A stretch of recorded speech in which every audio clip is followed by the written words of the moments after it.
नमस्कार दोस्तों, आज हम रीट 2022 से सामाजिक अध्ययन विषय L2 में जो प्रश्न पूछे गए थे उनका अध्ययन करने वाले हैं। तो चलिए शुरू करते हैं। किस प्रकार के प्रश्न पूछे गए।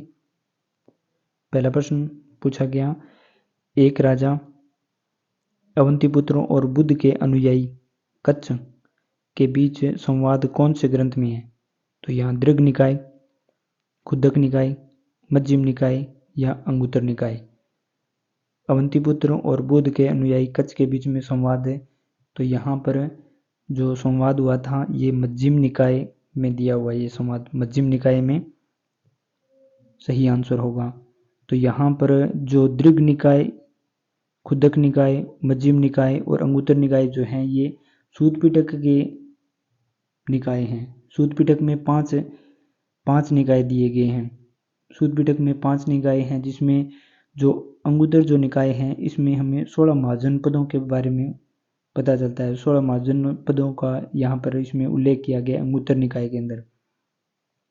और दृढ़ निकाय जो है ये सूत पिटक का पहला निकाय है, और जो खुद्दक निकाय है ये सूत पिटक का 5वां निकाय है। अगला प्रश्न है,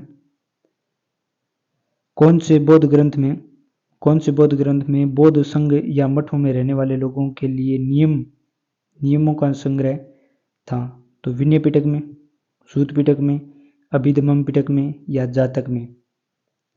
तो यहाँ जो नियमों का संग्रह जो था वो विनय पिटक में था। विनय पिटक में नियमों का संग्रह दिया गया था। सूत पिटक में बुद्ध के उपदेशों का संकलन किया गया था। अभिधम्म पिटक में धम्म संबंधी दार्शनिक विवेचन दिए गए थे। और जातक जो हैं ये बुद्ध के पूर्व जन्म की कथाएं हैं। अगला प्रश्न, भारतीय दर्शन की 6 पद्धति षड दर्शन जिसे कहते हैं, षड दर्शन में शामिल है। तो यहाँ सत्यार्थ प्रकाश, वैशेषिक, महाभारत, उपनिषद। तो यहाँ जो षड दर्शन में शामिल है पूछा है, तो यहाँ पर जो शामिल है वो है वैशेषिक। षड दर्शन में जो देखते हैं इसमें एक तो वैशेषिक हो गया, एक होता है न्याय होता है, सांख्य होता है, योग होता है, मीमांसा होता है और वेदांत होता है। वैशेषिक, न्याय, सांख्य, योग, मीमांसा, वेदांत, ये भारतीय दर्शन में षड दर्शन माने जाते हैं। ये बात करें सत्यार्थ प्रकाश की, तो सत्यार्थ प्रकाश जो है वो दयानंद सरस्वती की पुस्तक का नाम है सत्यार्थ प्रकाश। महाभारत वेदव्यास के द्वारा लिखा गया महाभारत, जिसे पहले जय संहिता, फिर भारत और फिर महाभारत कहा गया था। महाभारत में 18 पर्व हैं और छठे पर्व में जो भीष्म पर्व माना जाता है उसका ही भाग भगवत गीता है। और उपनिषद की बात करें तो उपनिषद में ब्रह्म विद्या के बारे में चर्चा की है, जैसे आत्मा, परमात्मा, पुनर्जन्म के बारे में उपनिषदों में चर्चा की गई है। और उपनिषदों की संख्या 108 मानी गई है, जिसमें 12 प्रमाणिक उपनिषद हैं। अगला प्रश्न है, पश्चिमी एशिया के यूनानी शासक सेल्यूकस निकेटर के राजदूत के रूप में मौर्य काल में कौन आया। मौर्य काल में सेल्यूकस निकेटर का जो राजदूत बनकर आया था उसका पूछा है। तो यहाँ पर फायान, ह्वेनसांग, यहाँ पर ह्वेनसांग जिसे हम कह सकते हैं ह्वेनसांग, इत्सिंग और मैग्सनित। तो यहाँ पर कौन आया था सेल्यूकस निकेटर का राजदूत बनकर मौर्य काल में पूछा है। तो यहाँ पर जो आया था वो आया था मैग्सनीज जो है वो चंद्रगुप्त मौर्य के समय में सेल्यूकस निकेटर का राजदूत बनकर आया था। और फायान जो है ये चंद्रगुप्त द्वितीय जो गुप्त शासक था, चंद्रगुप्त विक्रमादित्य भी कहते हैं, फायान उसके समय आया था। ह्वेनसांग जो है, ह्वेनसांग के समय हर्षवर्धन आया था, हर्षवर्धन के समय में ह्वेनसांग आया था, और इसी के समय इत्सिंग जो है वो हर्षवर्धन के समय इत्सिंग था। अगला प्रश्न है,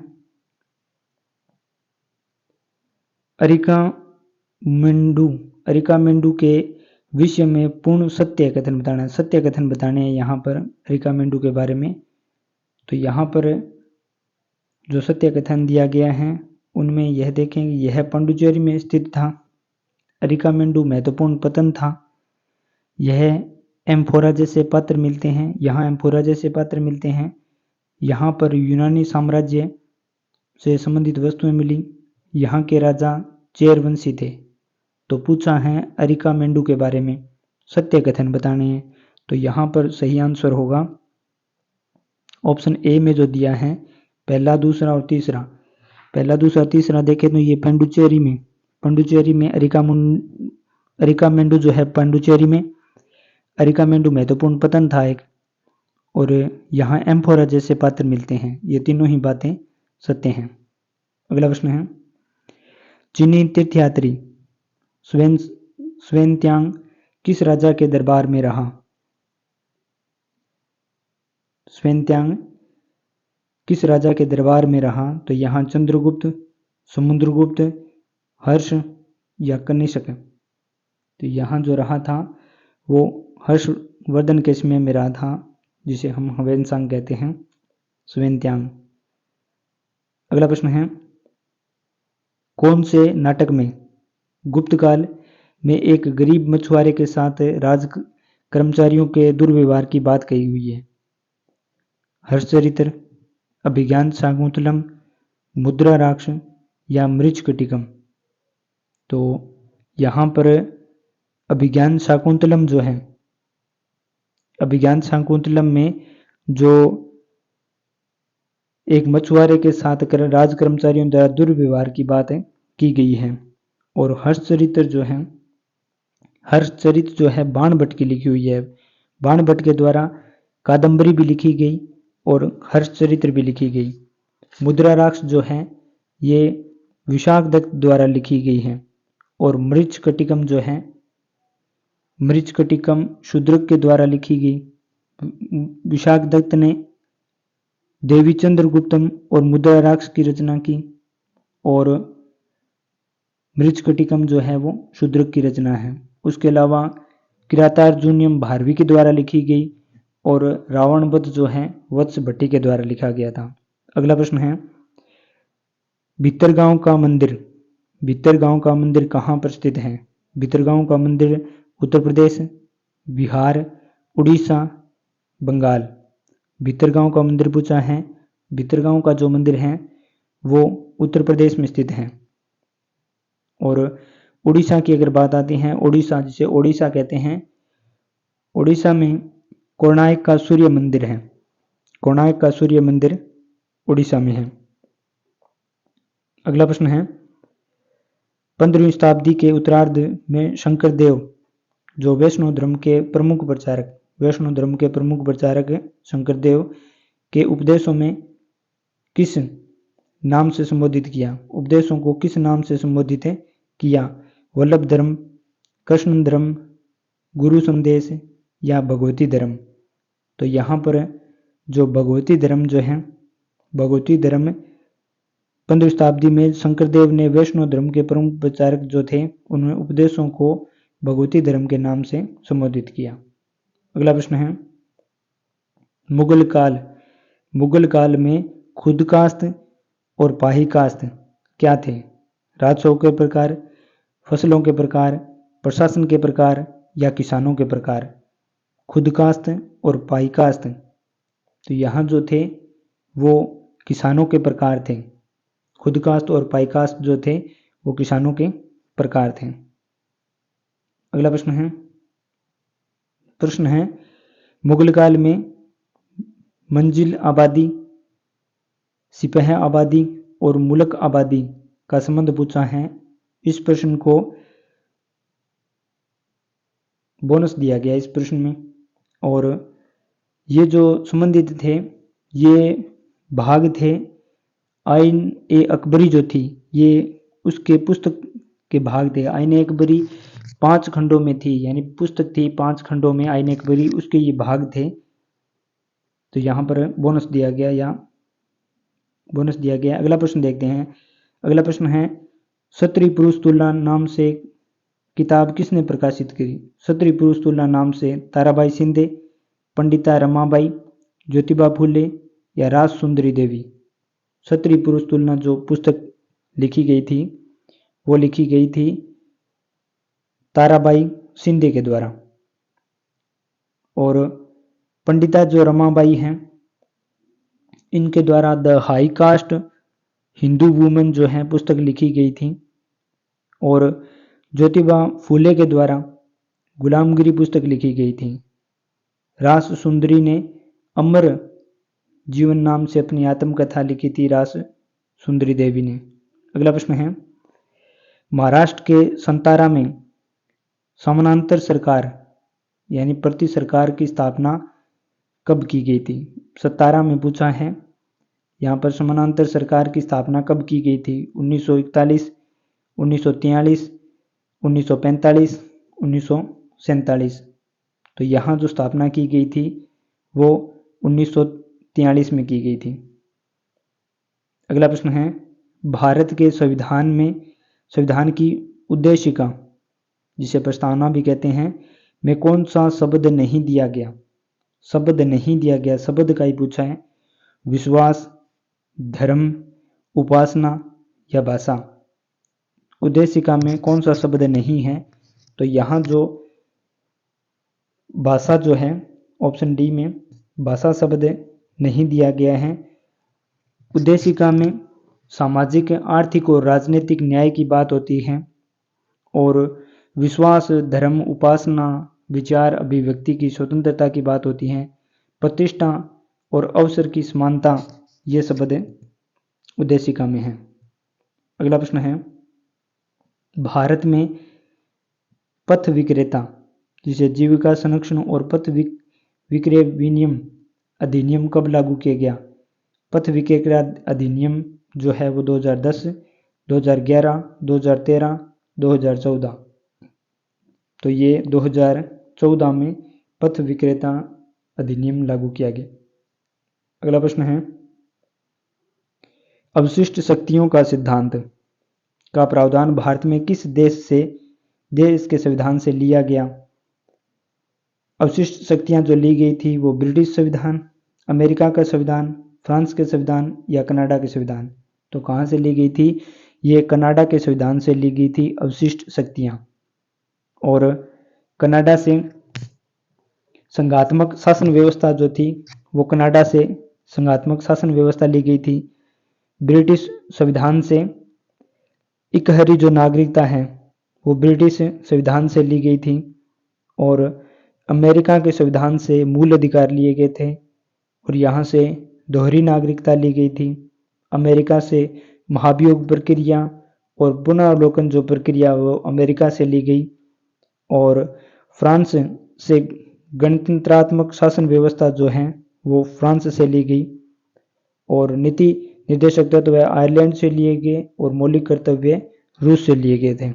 अगला प्रश्न है भारत में राष्ट्रपति फखरुद्दीन अली अहमद मृत्यु के बाद कार्यवाहक राष्ट्रपति के रूप में किसने कार्य किया? तो यहाँ पर जो राष्ट्रपति फखरुद्दीन अली अहमद की मृत्यु के बाद कार्यवाहक राष्ट्रपति का पूछा है बी.डी. जत्ती, बी.वी. गिरी, जैल सिंह और एन.एस. रेड्डी।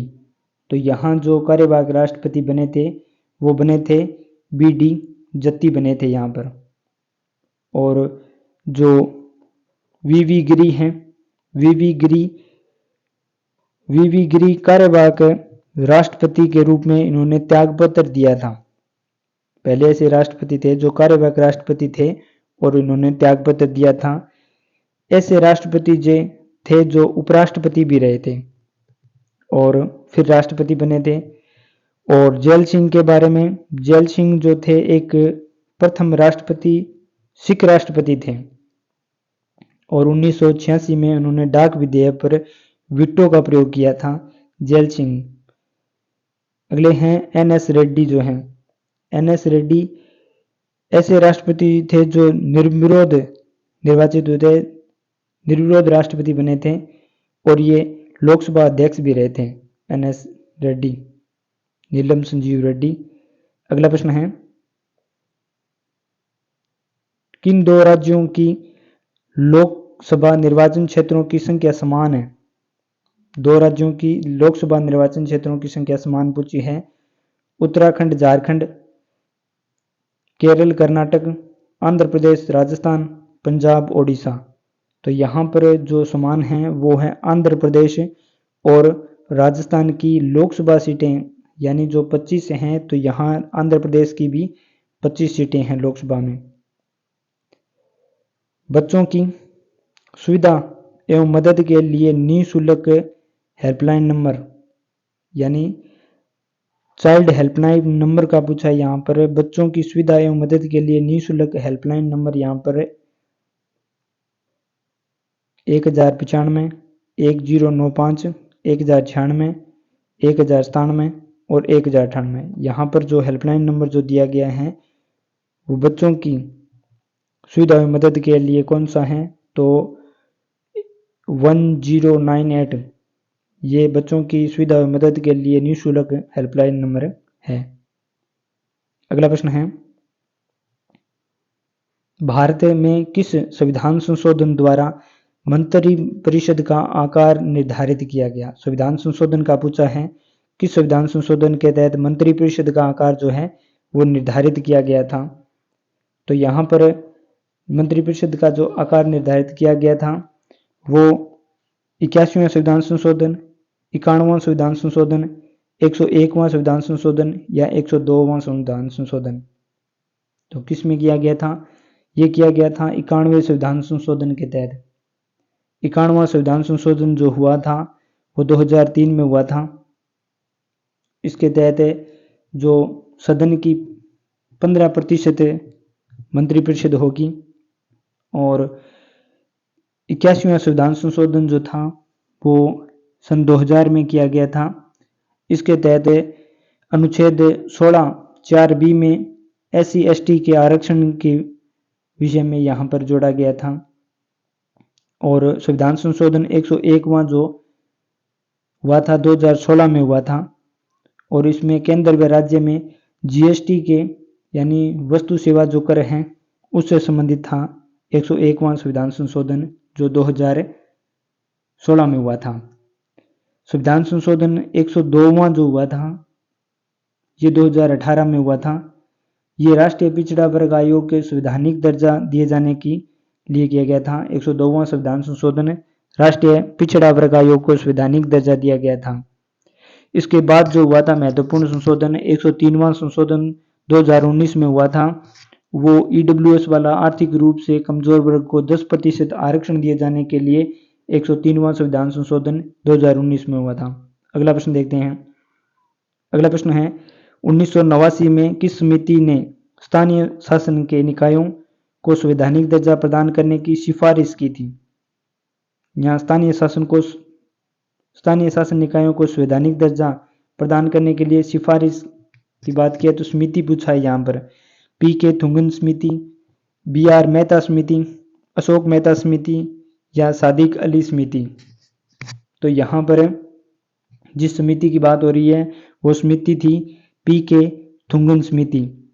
इसके तहत जो स्थानीय शासन निकाय थे उनको संवैधानिक दर्जा प्रदान करने की सिफारिश की गई थी। और BR मेहता समिति थी, BR मेहता समिति के द्वारा यानी बलवंत राय मेहता समिति जो थी उन्होंने त्रिस्तरीय व्यवस्था, पंचायती राज की जो त्रिस्तरीय व्यवस्था थी वो बताई थी, जिसमें ग्राम पंचायत, पंचायत समिति और जिला परिषद की बात की थी बलवंत राय मेहता समिति ने। और अशोक मेहता जो समिति थी उन्होंने पंचायती राज की द्विस्तरीय व्यवस्था के बारे में बताया, सुझाव दिया था, जिला परिषद और मंडल पंचायत। और जो सादिक अली समिति हैं इन्होंने 1964 में पंचायत समिति प्रधान और जो जिला प्रमुख हैं उनके चुनाव के लिए निर्वाचन मंडल का सुझाव दिया था। सादिक अली स्मृति 1964 में इन्होंने पंचायत समिति प्रधान और जिला प्रमुख के चुनाव के निर्वाचन मंडल का सुझाव दिया था। जो पी के थुंगन समिति है, इसके द्वारा स्थानीय निकाय को संवैधानिक दर्जा प्रदान किया गया। अगला प्रश्न है, उपाधियों का अंत किस मौलिक अधिकार का हिस्सा है? उपाधियों का अंत किस मौलिक अधिकार का हिस्सा है? समानता का अधिकार, स्वतंत्रता का अधिकार, शोषण के विरुद्ध अधिकार या सांस्कृतिक और शैक्षिक अधिकार? उपाधियों का जो अंत है वो समता का अधिकार यानी समानता का जो अधिकार है उसके तहत आता है। समानता का जो अधिकार है ये अनुच्छेद 19 से लेकर 22 तक है और उसी के तहत उपाधियों का जो अंत है ये अनुच्छेद 18 में आता है। उपाधियों का अंत समानता का जो अधिकार है ये 14 से लेकर 18 तक है। समानता का जो अधिकार है वो 14 से लेकर 18 तक है और स्वतंत्रता का जो अधिकार है ये 19 से लेकर 22 तक है। समानता का अधिकार 14 से लेकर 18 तक है, स्वतंत्रता का अधिकार अनुच्छेद 19 से लेकर 22 तक है और शोषण के विरुद्ध जो अधिकार है, शोषण के विरुद्ध अधिकार अनुच्छेद 23 और 24 में शोषण के विरुद्ध अधिकार हैं। सांस्कृतिक और शैक्षणिक अधिकार जो है, सांस्कृतिक और शैक्षणिक अधिकार जो है वो अनुच्छेद 29 और 30 में दिए हैं। उसके अलावा दो अधिकार मौलिक अधिकार बचते हैं। धार्मिक स्वतंत्रता का अधिकार जो अनुच्छेद 25 से अनुच्छेद 28 तक है और संवैधानिक उपचारों का अधिकार जो अनुच्छेद 32 से 35 तक है। मौलिक अधिकार भाग 3 में है और अनुच्छेदों की बात करें अनुच्छेद 12 से लेकर अनुच्छेद 35 तक मौलिक अधिकार दिए गए हैं। कुल मौलिक अधिकार 6 हैं, पहले 7 दें, संपत्ति के अधिकार को हटाकर अब 6 रहे हैं। अगला प्रश्न है, भारत के संविधान की 8वीं अनुसूची में अनुसूचित भाषाओं के सही समूह को पहचाना है। 8वीं अनुसूची में जो भाषाएं दी गई हैं उनको पहचानना है। बांग्ला, अंग्रेजी, संस्कृत, अंग्रेजी, हिंदी, संस्कृत, संथाली, हिंदी, संस्कृत, गुजराती, मराठी, अंग्रेजी। 8वीं अनुसूची है, उनमें जो भाषा का जो समूह सही है वो ऑप्शन सी में जो संथाली, हिंदी और संस्कृत है ये सही दिया गया है। 8वीं अनुसूची में पहले 14 भाषाएं थी और 71वां संविधान संशोधन हुआ था 1992 में। उसके बाद 8वीं अनुसूची में 22 भाषाएं हैं जिसमें संथाली, हिंदी, संस्कृत, गुजराती, कश्मीरी, मराठी, असमिया, बंगाली, बोडो, डोगरी, कन्नड़, कोंकण, मथिली, मलयालम, मणिपुरी, नेपाली, पंजाबी, सिंधी, तमिल, तेलुगु और उई, इस प्रकार की जो 22 भाषाएं हैं ये 8वीं अनुसूची में दी गई हैं। अगला प्रश्न है, ग्लोब पर व्रत जो दिन रात को विभाजित करता है कहलाता है। दिन रात को विभाजित करता है वो भी ग्लोब पर, तो उसे क्या कहा जाता है? प्रदीप्ति व्रत, भूमध्य रेखीय व्रत या दीर्घवृत्ताकार पंथ या उत्तर अयनात, तो उसे क्या कहा जाता है? उसे प्रदीप्ति व्रत कहा जाता है जो ग्लोब पर दिन रात को विभाजित करता है।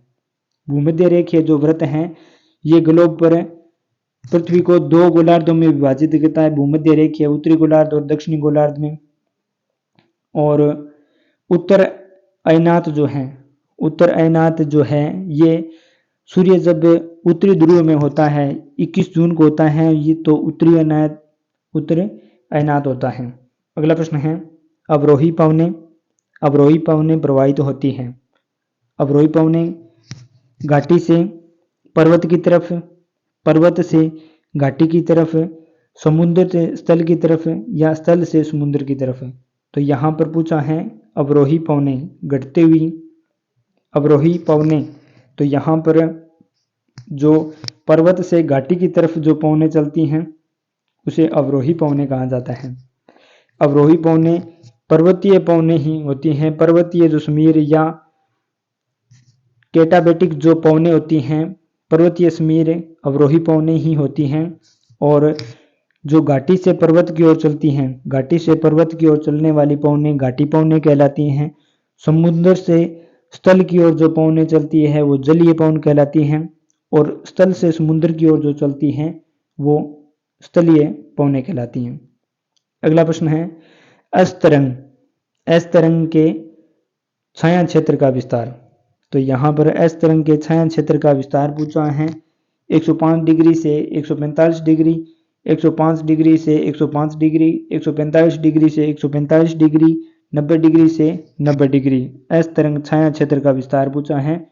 तो यहाँ 105 डिग्री से 105 डिग्री जो है वो सही आंसर होगा। अगला प्रश्न है कयाल किस तट पर स्थित है। कयाल का पूछा है, कयाल किस तट पर स्थित है। मालाबार तट, कोंकण तट, काठियावाड़ तट या कोरोमंडल तट। कयाल का पूछा है, कयाल किस तट पर। तो मालाबार जो तट है, मालाबार तट पर कयाल जो है वो मालाबार तट पर स्थित है। मालाबार तट कर्नाटक केरल के सीमा में जो आता है मालाबार तट है। और काठियावाड़ जो काठियावाड़ तट है, काठियावाड़ तट विश्व का सबसे बड़ा यहाँ पर शिप ब्रेकिंग यार्ड बना हुआ है अलंग, और विश्व की सबसे बड़ी तेल शोधनी जो जामनगर है, ऑयल रिफाइनरी जो है ये काठियावाड़ में है। और कोरोमंडल जो तट है ये मंदिरों की भूमि कहलाती है।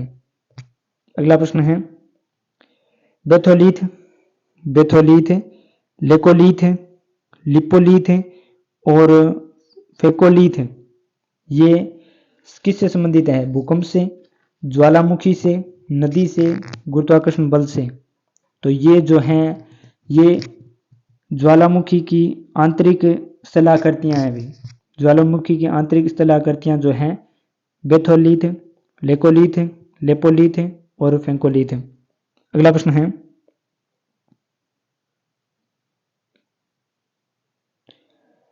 फयांस, फयांस के बारे में कौन सा कथन सत्य है।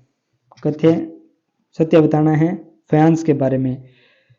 फयांस की खदानें मेहरगढ़ में मिलती हैं। फयांस प्राकृतिक तौर पर पाए जाते हैं। बालू या स्फटिक पत्थर के चूर्ण को गोंद में मिलाकर उन्हें बनाई जाती हैं, वस्तुएं बनाई जाती हैं। उनके बाद उन वस्तुओं पर एक चिकनी परत चढ़ाई जाती है। फयांस से मनके, चूड़ियाँ, झुमके और छोटे बर्तन बनाए जाते हैं। तो यहाँ पर सत्य कथन बताना है कौन कौन से फयांस जिसे बोलते हैं फयांस, फयांस के बारे में सत्य कथन कौन कौन से हैं। तो यहाँ पर सत्य कथन कौन कौन से हैं।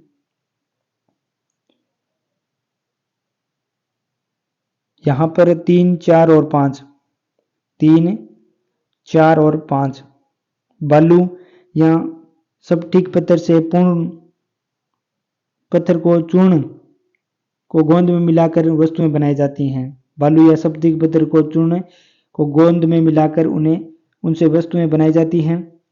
उसके बाद उन वस्तुओं को चिकनी परत चढ़ाई जाती हैं। फैंस से मनके, चूड़ियाँ, झुमके और छोटे बर्तन बनाए जाते हैं। अगला प्रश्न है ऋग्वैदिक काल, ऋग्वैदिक काल के विषय में कौन सा कथन सत्य है। सोम एक पौधा था। ब्रह्मा, विष्णु व महेश प्रमुख देवता थे। सूक्त का मतलब अच्छी तरह से बोला गया था। उपनिषद व आरण्य ग्रंथ रचे गए थे। इंद्र युद्ध का प्रमुख देवता नहीं था। यहाँ पर बात हो रही है ऋग्वैदिक काल की। तो कौन से सत्य थे।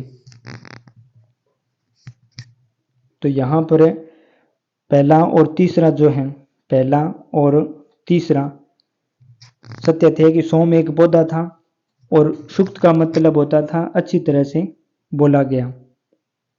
अगला प्रश्न है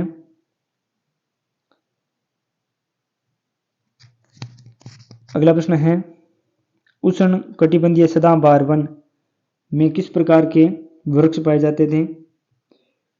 उष्ण कटिबंधीय पर्णपाती में किस प्रकार के वन पाए जाते थे। पर्वतीय वनों में किस प्रकार के वन पाए जाते थे। और मैंग्रोव में किस प्रकार के वृक्ष पाए जाते थे। तो यहाँ पर बताना है। तो यहाँ पर जो सदाबहार जो थे, सदाबहार में जो महोगनी जो वृक्ष हैं ये उष्णकटिबंधीय सदाबहार वनों में पाए जाते हैं। महोगनी, पर्णपाती जो हैं, पर्णपाती में साल वृक्ष पाए जाते हैं। पर्वतीय जो हैं, पर्वतीय में जो स्प्रूस वृक्ष हैं ये पाए जाते हैं। और मैंग्रोव जो वन हैं उनमें ताड़ वृक्ष पाए जाते हैं। अब सदाबहार में अन्य वृक्षों की अगर बात करें, सदाबहार में महोगनी के अलावा रबड़ के वृक्ष, नारियल के, बांस के, आयरन, सिनकोना, इस प्रकार के वृक्ष पाए जाते हैं सदाबहार में।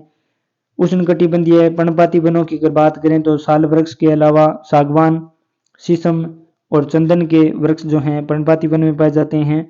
पर्वतीय वनों में स्प्रूस के अलावा चीड़ के, अल्पाइन के, फर और लाइकेन और एल्गी जो वृक्ष हैं, इस प्रकार के वन पर्वतीय वन क्षेत्रों में पाए जाते हैं।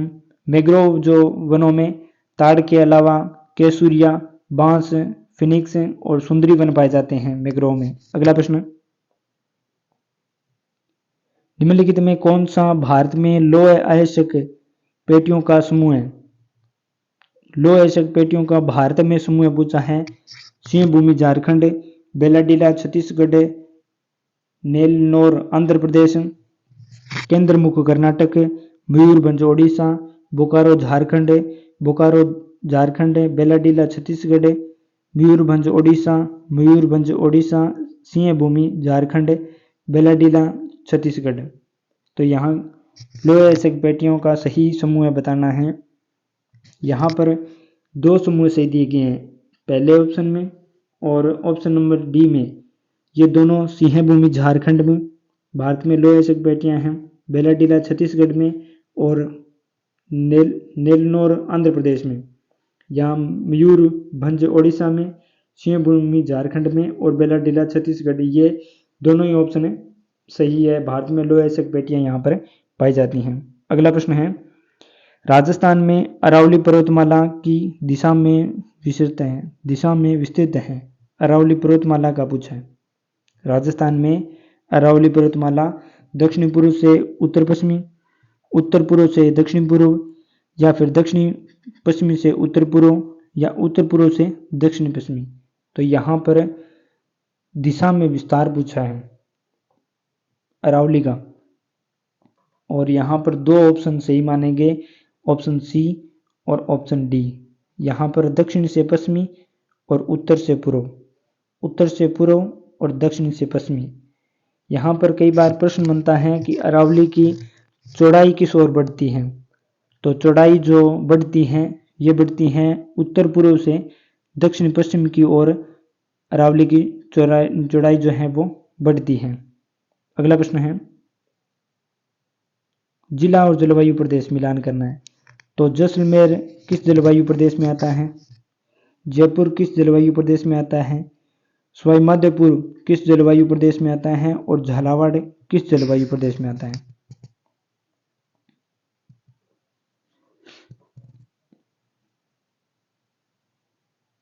तो यहाँ पर जो सही होगा वो होगा जैसलमेर जो है, जैसलमेर शुष्क जलवायु प्रदेश में आता है।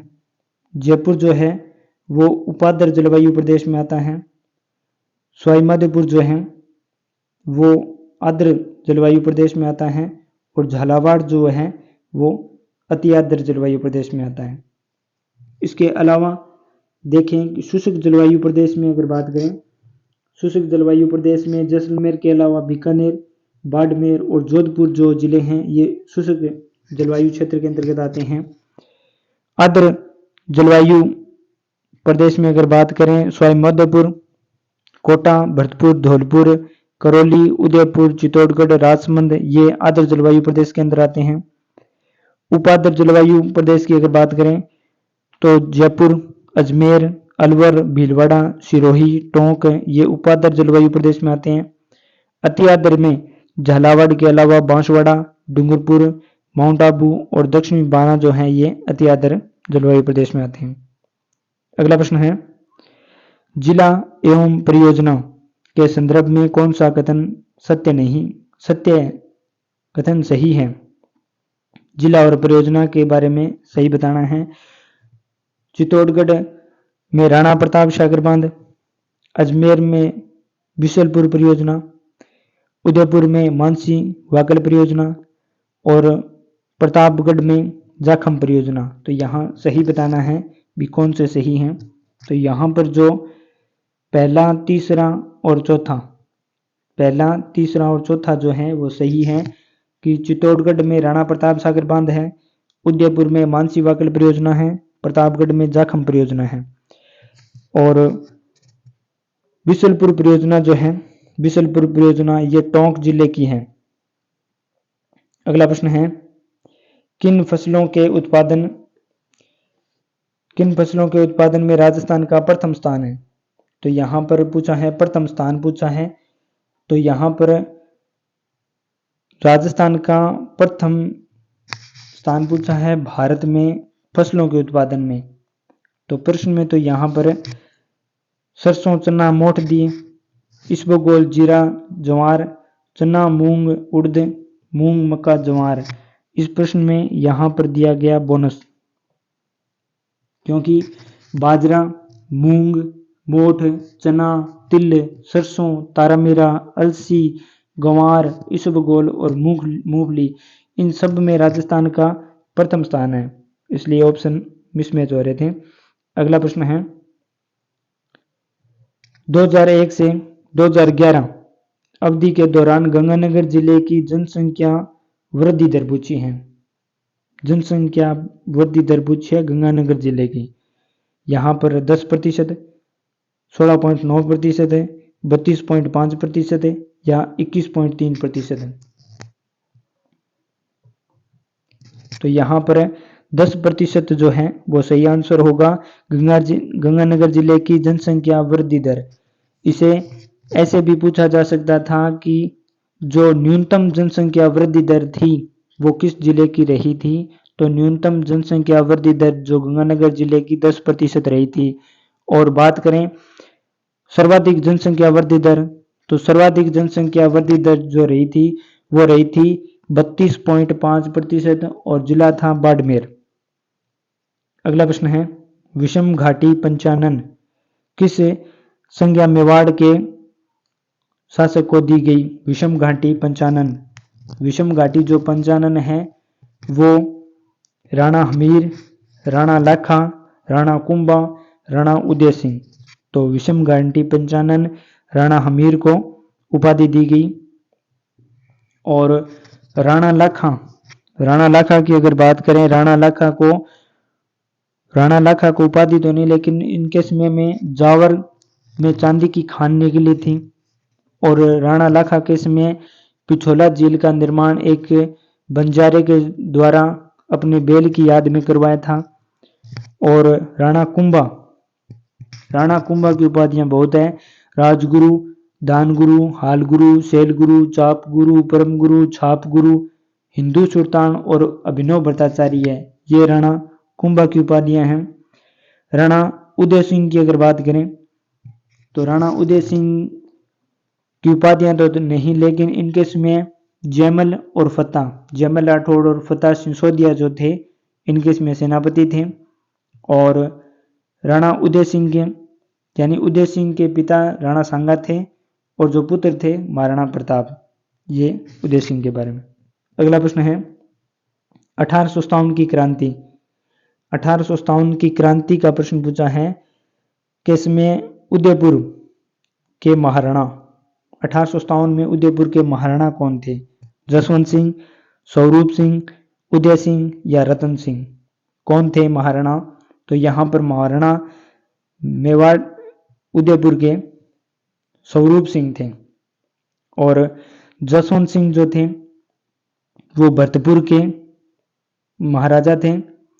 और उदय सिंह जो थे ये डूंगरपुर के राव थे।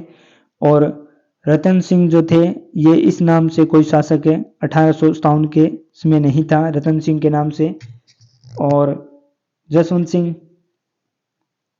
सिंह भरतपुर से, उदय सिंह डूंगरपुर से, मारवाड़ में उसमें तख्त सिंह थे, कोटा में राम सिंह द्वितीय थे। कोटा राम सिंह नाम से दो व्यक्ति थे, जो एक सवाई राम सिंह था वो जयपुर में था, और राम सिंह जो द्वितीय था कोटा में, और सवाई राम सिंह द्वितीय जयपुर में था।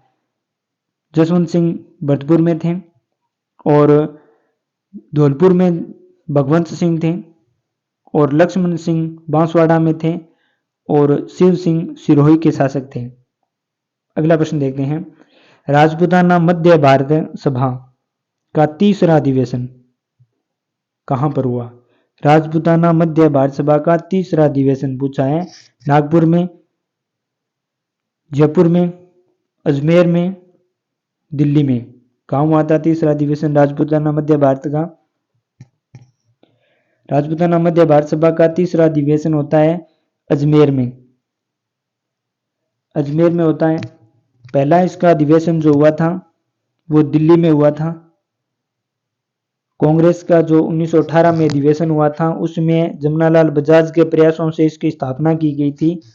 और दूसरा अधिवेशन होता है इसका अमृतसर, और तीसरा अधिवेशन होता है इसमें अजमेर में, और चौथा अधिवेशन जो हुआ था वो नागपुर में हुआ था। और जयपुर की अगर बात आती है तो जयपुर में कोई अधिवेशन नहीं हुआ, लेकिन जयपुर के जो चौथा अधिवेशन नागपुर में हुआ था 1920 में, उसके सभापति बनाए गए थे ये जयपुर के थे। गणेश नारायण जो सोमानी थे ये नागपुर अधिवेशन के सभापति बनाए गए थे, ये जयपुर के थे। तो तीसरा अधिवेशन राजपूताना मध्य भारत का अजमेर में हुआ था। अगला प्रश्न देखते हैं, वृहद राजस्थान का प्रधानमंत्री किसे बनाया गया था? वृहद राजस्थान का प्रधानमंत्री पूछा है। हरिभाऊ उपाध्याय, गोकुल भाई भट्ट, हीरालाल शास्त्री या टीकाराम पालीवाल। वृहद राजस्थान का प्रधानमंत्री किसे बनाया गया?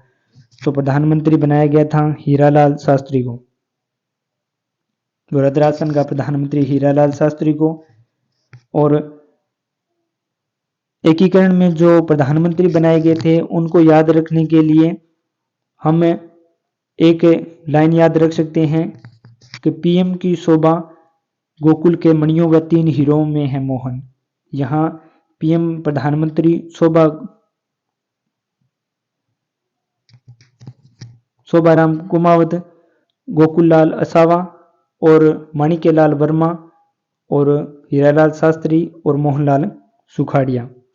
अब यहाँ देखते हैं कि हरिभाऊ उपाध्याय जो हैं, हरिभाऊ उपाध्याय के बारे में महत्वपूर्ण बात यही है कि उन्होंने 1945 में हटुंडी अजमेर में गांधी आश्रम की स्थापना की थी हरिभाऊ उपाध्याय ने। गोकुल भाई भट्ट जो हैं इन्होंने 1939 में सिरोही प्रजामंडल की स्थापना की थी। और टीकाराम जो पालीवाल हैं, टीकाराम पालीवाल राजस्थान में प्रथम निर्वाचित मुख्यमंत्री बने थे, और ये जयनारायण व्यास के समय उप मुख्यमंत्री भी रहे थे।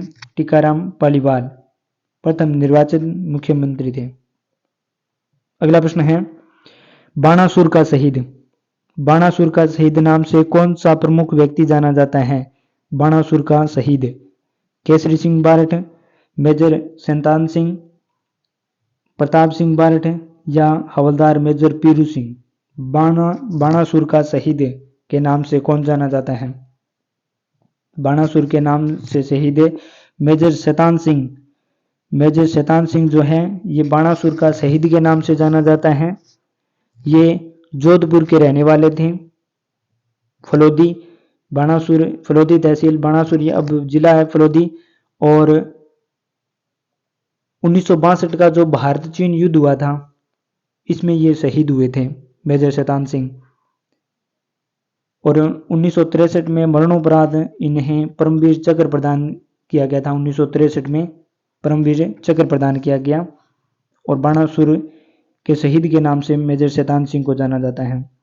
बात करें केसरी सिंह बारठ की।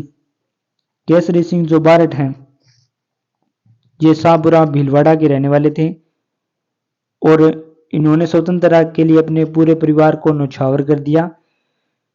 और इनके द्वारा चेतावनी राचुंगटिया फतेह सिंह को लिखी गई 13 शॉर्टों में। और इनके पुत्र जो थे वो थे प्रताप सिंह बारठ, और इनके भाई थे जोरावर सिंह बारठ जो प्रताप सिंह बारठ के चाचा थे। प्रताप सिंह बारठ को बनारस षड्यंत्र केस में 5 वर्ष की सजा हुई और बरेली जेल में इन्हें अमानवीय यातनाएं देने के कारण इनकी मृत्यु हो गई थी। बात करें हवलदार मेजर पीरू सिंह, पीरू सिंह की अगर बात करें तो ये रामपुरा बेरी झुंझुनू के रहने वाले थे और 1947 में पाकिस्तान के जो आतंकवादियों थे उनके द्वारा ये शहीद हो गए थे और 1948 में इन्हें परमवीर चक्र प्रदान किया गया। ये राजस्थान के प्रथम राजस्थानी थे जिनको परमवीर चक्र से नवाजा गया था। हवलदार मेजर पीरू सिंह राजस्थान के जो प्रथम परमवीर चक्र प्राप्त करने वाले थे। अगला प्रश्न है चूरू दुर्ग का निर्माण। चूरू दुर्ग का निर्माण पूछा है 1739 में किसने करवाया था? चूरू दुर्ग का पूछा है। जसवंत सिंह, राय सिंह, कल्याणमल, ठाकुर कुशाल सिंह, किसने करवाया था? तो यहाँ ठाकुर कुशाल सिंह ने चूरू दुर्ग का निर्माण 1739 में करवाया था। और राय सिंह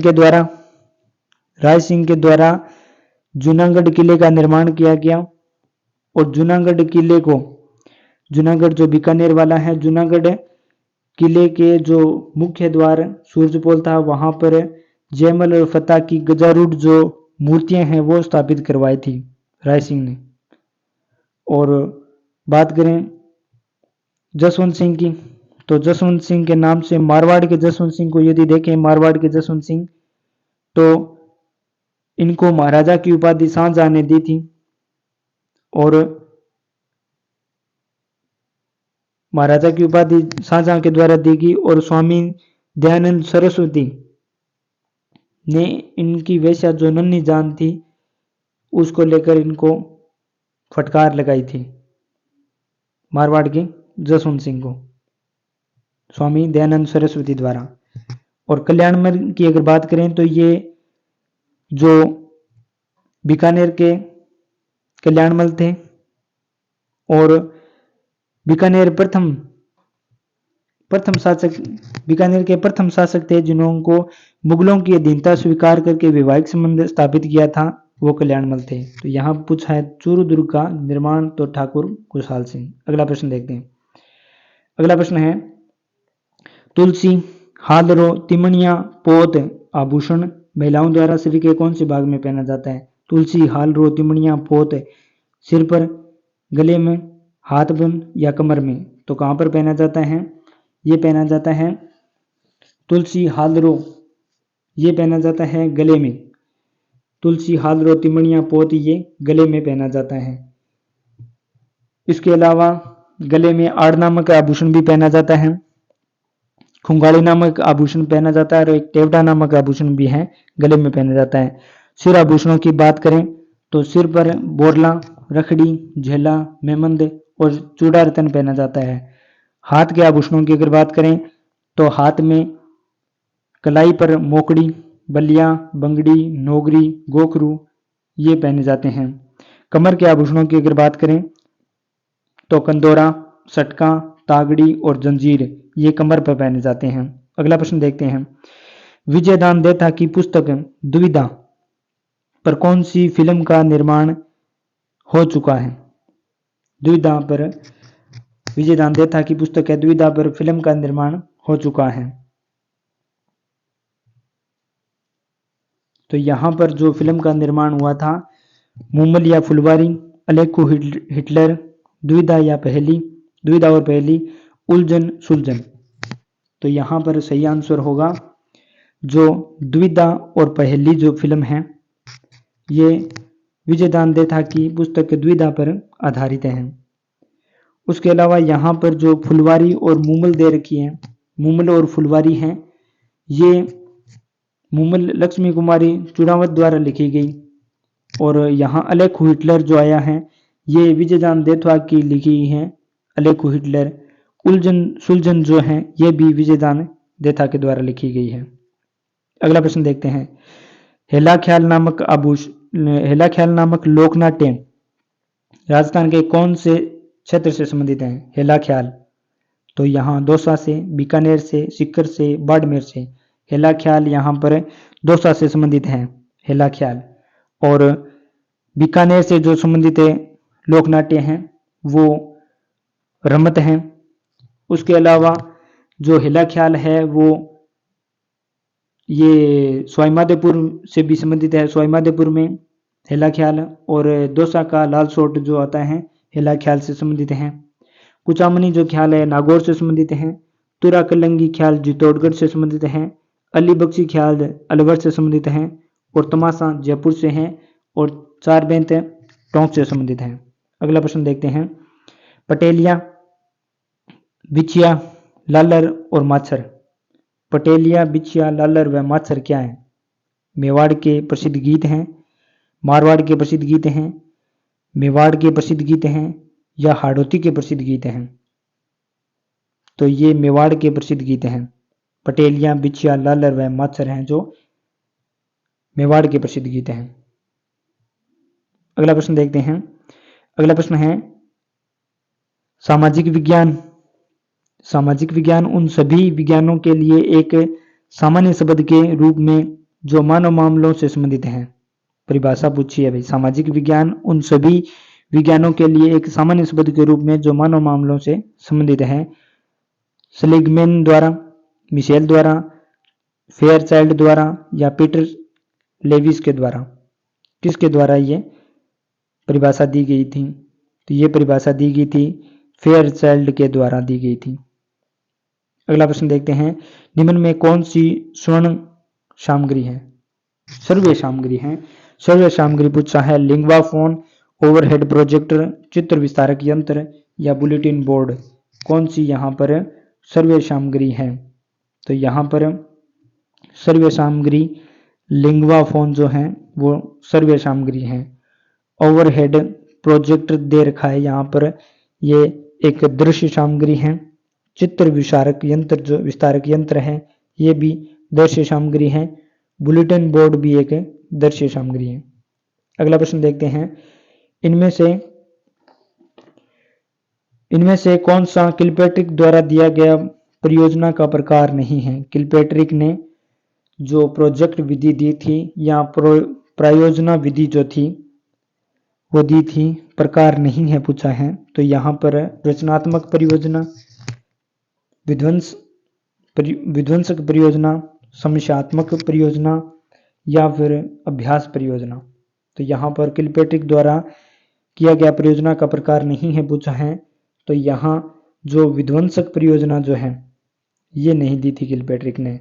रचनात्मक, समस्यात्मक और अभ्यास ये किलपैट्रिक से संबंधित है। अगला प्रश्न देखते हैं, रेखीय अभिकर्मित अनुदेशन का प्रतिपादन किसने किया? नॉर्मन ए क्राउड के द्वारा, बी.एफ. स्किनर द्वारा, थॉर्नडाइक के द्वारा या थॉमस एफ गिलबर्ट के द्वारा?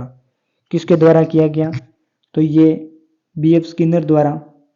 स्किनर के द्वारा रेखीय अभिकर्मित अनुदेशन प्रतिपादित किया गया था। यहाँ नॉर्मन ए क्राउड के द्वारा सांख्यिकीय अभिकर्मित अनुदेशन दिया गया और रेखीय जो बी.एफ. स्किनर द्वारा। अगला प्रश्न है, इनमें कौन सी एक आकलन की सीमा नहीं है? आकलन की सीमा नहीं है पूछा है। आकलन की सीमा नहीं है। ऑप्शन में समय की कमी, प्रतिस्पर्धा को अधिक महत्व, संकल्पनात्मक त्रुटि, भय तथा तनावपूर्ण परिवेश से मुक्ति। आकलन की सीमा नहीं है बताना है। तो यहाँ पर ऑप्शन डी में भय एवं तनावपूर्ण परिवेश से जो मुक्ति है ये आकलन की सीमा नहीं है। आकलन की सीमाओं की अगर बात करें तो समय की कमी, प्रतिस्पर्धा को अधिक महत्व और संकल्पनात्मक त्रुटि ये आकलन की सीमाएं हैं। अगला प्रश्न देखते हैं। अगला प्रश्न है, कौन सी एक पाठ योजना की पूर्वापेक्षा नहीं है? पाठ्य योजना की जो पूर्व अपेक्षा पूछी है नहीं है। विषय का ज्ञान, अधिगमकर्ता की पारिवारिक पृष्ठभूमि का ज्ञान, बाल मनोविज्ञान का ज्ञान, या विधियों या शिक्षण एवं तकनीकी का ज्ञान। तो यहाँ पर सही आंसर होगा अधिगमकर्ता। अधिगमकर्ता की पारिवारिक जो पृष्ठभूमि है इसका ज्ञान होना जरूरी नहीं है। एक पाठ्य योजना की पूर्व योजना बनाने के लिए विषय का ज्ञान होना जरूरी है, बाल मनोविज्ञान का ज्ञान होना जरूरी है, विधियों एवं तकनीकों का ज्ञान होना जरूरी है। अगला प्रश्न देखते हैं, निम्न में कौन सा एक सही सुमेलित है? सही सुमेलित है पूछा है। सुकरात, निर्देशन विधि, प्लेटो, प्रश्नोत्तर विधि, हर्बर्ट स्पेंसर, संवाद विधि, अरस्तु, आगमन और निगमन विधि। तो सही बताना है भी कौन सा सही है। तो यहाँ पर जो अरस्तु के द्वारा दी गई थी आगमन निगमन विधि, ये सही दी हुई है। सुकरात ने तो प्रश्नोत्तर विधि दी थी। हर्बर्ट स्पेंसर द्वारा जो हर्बर्ट की पंचपदीय प्रणाली थी वो दी गई थी हर्बर्ट स्पेंसर के द्वारा। अगला प्रश्न देखते हैं, कौन सा एक सामाजिक अध्ययन शिक्षण का सामान्य उद्देश्य नहीं है? सामाजिक शिक्षण का उद्देश्य नहीं है पूछा है। तो यहाँ पर पर्यावरण से परिचित होना, सामाजिक आर्थिक संबंधों में रुचि, सांस्कृतिक विरासत की सराहना और जाति प्रथा की प्रशंसा। तो यहाँ पर कौन सा उद्देश्य नहीं है बताना है। तो यहाँ पर जो जाति प्रथा की जो प्रशंसा है ये एक सामाजिक अध्ययन शिक्षण का उद्देश्य नहीं है। उसके अलावा पर्यावरण से परिचित होना, सामाजिक आर्थिक संस्थानों में रुचि और सांस्कृतिक विरासत की सराहना सामाजिक अध्ययन शिक्षण का उद्देश्य है। अगला प्रश्न देखते हैं, समस्या के समाधान के लिए कितने चरणों का सुझाव दिया गया? समस्या के समाधान, जो समस्या समाधान जो विधि है, समस्या समाधान के लिए कितने चरणों का सुझाव? तो यहाँ पर बोर्ड ने 2 आंसर माने, एक तो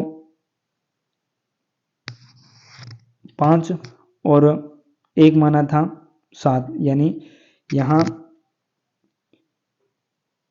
5 चरण माने और 7 चरण माने थे समस्या समाधान के लिए। 5 चरणों की अगर बात करें तो समस्या समाधान विधि में समस्या की पहचान करना, डेटा इकट्ठा करना, परिकल्पना तैयार करना, परिकल्पना का परीक्षण करना और सामान्यीकरण करना, ये समस्या समाधान विधि के 5 चरण माने हैं। समस्या की पहचान, डेटा इकट्ठा करना, परिकल्पना तैयार करना, परिकल्पना का परीक्षण करना और सामान्यीकरण करना। अगला प्रश्न देखते हैं, रेडियो तरंगे वायुमंडल की किस परत से वापस आती हैं? वायुमंडल की किस परत से रेडियो तरंगे वापस आती हैं? समताप मंडल, मध्य मंडल, आयन मंडल या बाह्य मंडल? रेडियो तरंगे वापस आती हैं किस मंडल से आती हैं? ये आती हैं आयन मंडल से। आयन मंडल से रेडियो तरंगे वापस आती हैं। समताप मंडल की अगर बात करें, समताप मंडल में जो हवाई जहाज वायुयान जो उड़ते हैं ये समताप मंडल में उड़ते हैं। यहाँ पर ओजोन गैस पाई जाती है, समताप मंडल में ओजोन गैस पाई जाती है। मध्य मंडल की अगर बात करें, मध्य मंडल में अंतरिक्ष से आने वाले जो उल्कापिंड है ये मध्य मंडल में जल जाते हैं। बाह्य मंडल की बात करें, बाह्य मंडल सबसे ऊपरी परत है और यहाँ हीलियम व हाइड्रोजन गैस पाई जाती है। हीलियम और हाइड्रोजन गैस जो है ये बाह्य मंडल में पाई जाती है। अगला प्रश्न देखते हैं, निम्न में से किस चक्रवात को समुद्र पर जल स्तंभ कहा जाता है? टाइफून को, हरिकेन को, विली विलीज को या टोर्नेडो को? किसको समुद्र पर जल स्तंभ कहा जाता है? कौन सा चक्रवात है? तो वो चक्रवात है टोर्नेडो चक्रवात, जिसे समुद्र पर जल स्तंभ कहा जाता है। अगला प्रश्न है, निम्न लिखित धाराओं में कौन सी ठंडी धारा है? ठंडी धारा का पूछा है। तो यहाँ ऑप्शन में दिए गए हैं लेब्रोडोर धारा, योयासिवो धारा, बेगुएला धारा, अलास्का धारा। कौन सी ठंडी धाराएं हैं? तो यहाँ पर ठंडी धाराएं हैं 1, 2 और 3। लेब्राडोर ठंडी धारा है। ओयासियो जो है ठंडी धारा है। बेगुएला ठंडी धारा है। लेकिन अलास्का जो है एक गर्म धारा है। इनका स्थान की अगर बात करें, लेब्राडोर और उसके अलावा कन्नारी जो है वो उत्तरी अंटार्कटिक में चलती हैं, और ओयासियो धारा और कैलिफोर्निया जो धारा है ये उत्तरी प्रशांत महासागर में चलती हैं। बेगुएला धारा और फॉकलैंड जो धारा है ये दक्षिणी अंटार्कटिक में चलती है, और अलास्का एक गर्म जल धारा है जो उत्तरी प्रशांत महासागर में चलती है। अगला प्रश्न, अंतिम प्रश्न है रीट 2022 का L2 का। उपभू केस में ज्वारीय क्रम होता है। उपभू केस में ज्वारीय क्रम होता है। तो यहाँ सामान्य के बराबर, सामान्य से कम, सामान्य से अधिक, या इनमें से कोई नहीं। तो यहाँ सही आंसर होगा सामान्य से अधिक सही आंसर होगा। उपभू जो होता है, उपभू चंद्रमा जब पृथ्वी के सबसे नजदीक बिंदु पर होता है तो उसे उपभू कहा जाता है। और एक नाम आता है अपभू, जब चंद्रमा पृथ्वी से सबसे दूर बिंदु पर होता है उसे कहा जाता है अपभू। तो इस प्रकार के जो प्रश्न हैं वो रीट 2022 लेवल 2 और सेकंड शिफ्ट में पूछे गए थे। धन्यवाद।